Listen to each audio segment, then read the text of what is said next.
देखिए, आप ये जानते हैं कि हमारे देश में पेंशन का मुद्दा हमेशा से एक बड़ा और गंभीर मुद्दा रहा है।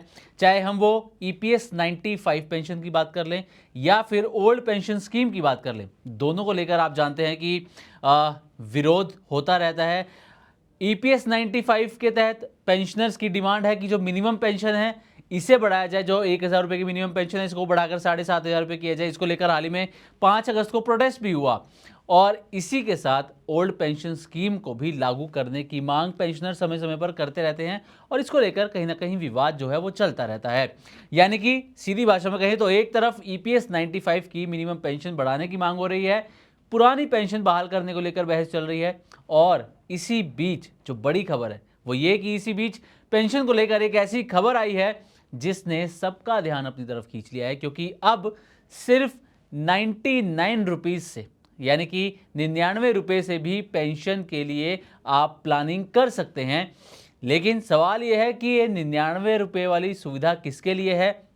पीएफआरडीए सरकार किसके लिए ये स्कीम लेकर आई है और इस स्कीम का फ़ायदा क्या होगा, कौन इसका फ़ायदा उठा सकता है और क्या सच में सिर्फ 99 रुपये में पेंशन मिल जाएगी? खासकर जो पक्की पेंशन की बात हमेशा से चलती आ रही है, क्या पक्की पेंशन मिल जाएगी? आइए आपको पूरी बात आसान भाषा में समझाने की यहाँ पर कोशिश करते हैं।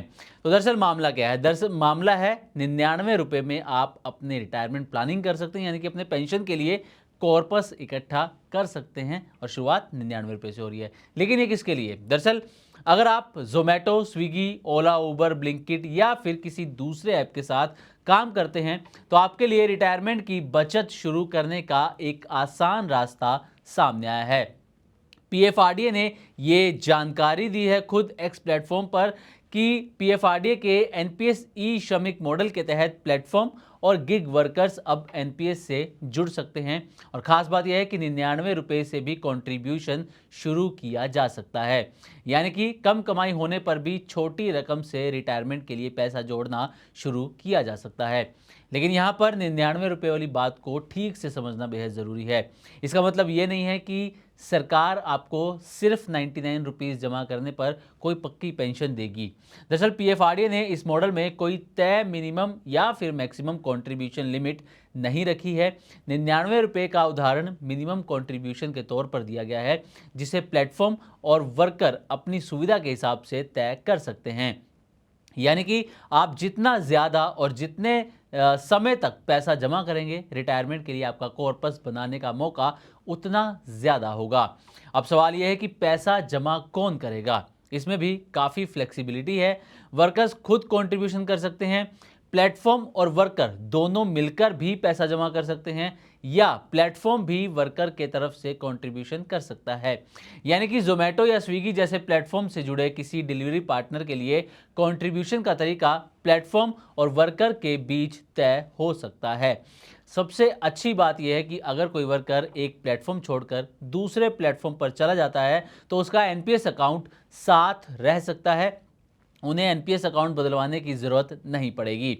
अब ये जो अकाउंट होगा पेंशन के लिए या जो एनपीएस अकाउंट होगा, ये खाता खोलने के लिए केवाईसी होगी सबसे पहले, और वर्कर को पीआरएएन, इसको प्रान भी कहते हैं, यानी कि परमानेंट रिटायरमेंट अकाउंट नंबर, ये उन्हें सबसे पहले मिलेगा। इसके बाद जमा किया गया पैसा एनपीएस के तहत इन्वेस्ट होगा और उससे रिटायरमेंट कॉर्पस तैयार होगा। लेकिन ध्यान रखें, ये फिक्स पेंशन की गारंटी नहीं है। कितना पैसा बनेगा ये आपके कंट्रीब्यूशन और इन्वेस्टमेंट के परफॉर्मेंस पर डिपेंड करेगा। इसलिए इस खबर को ऐसे समझिए कि गिग वर्कर्स के लिए छोटी रकम से रिटायरमेंट सेविंग शुरू करने का एक नया रास्ता खुल चुका है और गिग वर्कर्स के लिए ये एक अच्छा कदम माना जा रहा है उनके बुढ़ापे की लाइफ को या रिटायरमेंट की बाद की लाइफ को सुरक्षित करने का। तो उम्मीद करते हैं कि हमारी तरफ से दी गई जानकारी आपको अच्छी लगी होगी। इसी तरह की और भी वीडियोस के लिए देखते रहें मनी 9 और सब्सक्राइब करें हमारा यूट्यूब चैनल।